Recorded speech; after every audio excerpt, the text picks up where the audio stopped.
What do you think? Welcome to my channel. My name's Jared, and today we're gonna find out how much it cost me to own this wrecked Porsche 356. And this is Walter. Ooh.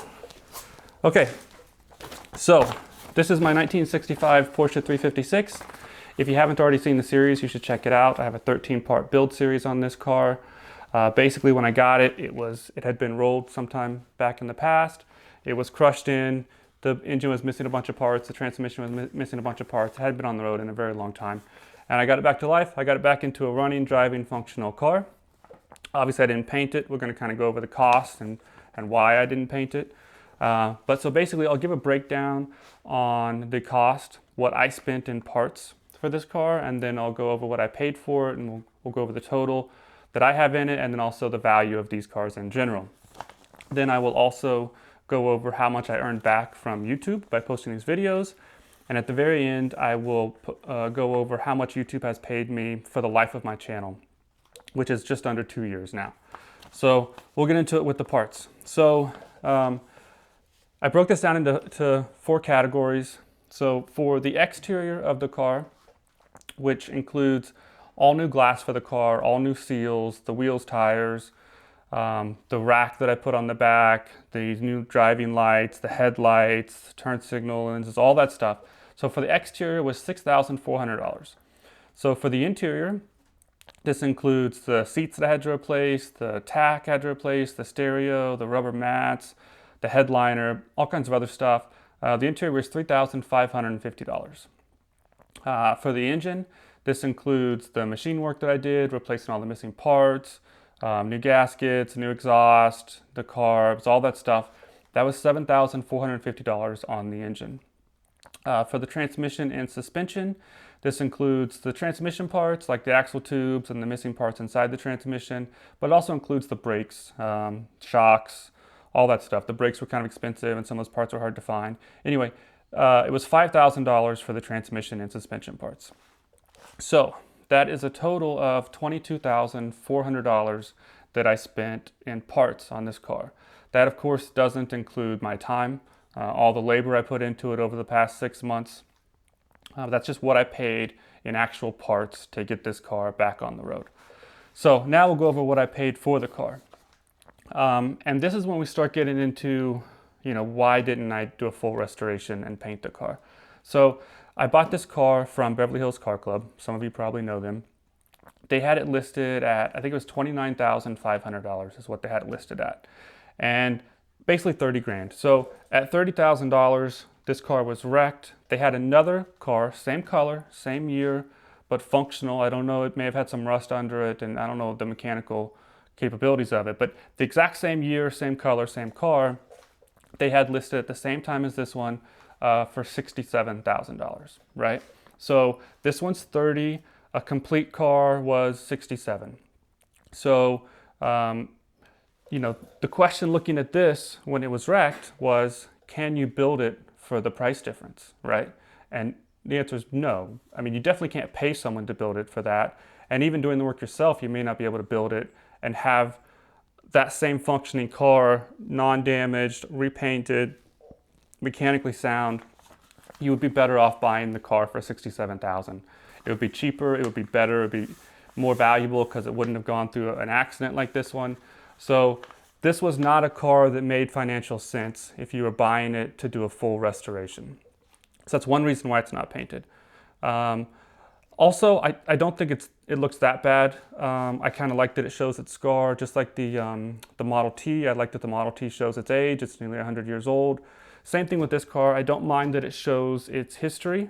So that didn't bother me, but it didn't make financial sense to do a full restoration on this. Not to mention, restorations like that take many years. 3 years, 4 years, 5 years, is not uncommon. I did this in about 6 or 7 months. So anyway, that's what I have in the car. $52,400, that's what I have in the car. So how much are these cars worth? So in general, the average price for a 65 Porsche 356C, which is what this is $75,500. So, and I just saw a car on Bring a Trailer a few days ago. It was the same year, but blue. Its original color had been green. The engine and transmission, I believe, were matching numbers, but it was a pretty kind of an average car, and that sold for exactly $75,000. So that does seem to be a pretty good estimate on what they're worth. Now, Hagerty also gives a breakdown based on the quality of the car. So a concourse car is $148,000, an excellent car is $110,000, a good car is $75,000, and a fair car is $49,000. So what I've spent is somewhere between fair and good. I don't know how many of those fair cars are really out there, to be honest. But anyway, that's what I have in the car. So now, how much did YouTube pay me for it? I mean, I have a 13-part build series. People have been watching those videos. I must have made something on that. So total, what I've made off of the whole build series and all of the update videos that include this car, the revenue from all those videos added up is $520. So not much. I might surprise some of you if you guys saw my price breakdown for the Model T and the Volkswagen Beetle. It probably doesn't surprise you. You actually don't earn very much from these videos. But I would be building this project regardless of whether I was posting the videos on YouTube. And I like that I will always have these build series on YouTube forever. So years after these cars are gone, I can still look back and watch the series. So I really enjoy having documented this process for myself, and I'm glad that you guys watch them. But making money off of them is not the main goal for me on this. But I will go over what the channel has earned for the life of the channel, because I know for myself, I wish I knew more of that information before I went into it, and I know there are people out there that are curious. So, like I said, the channel is just under 2 years old. It's like a month or two short of 2 years.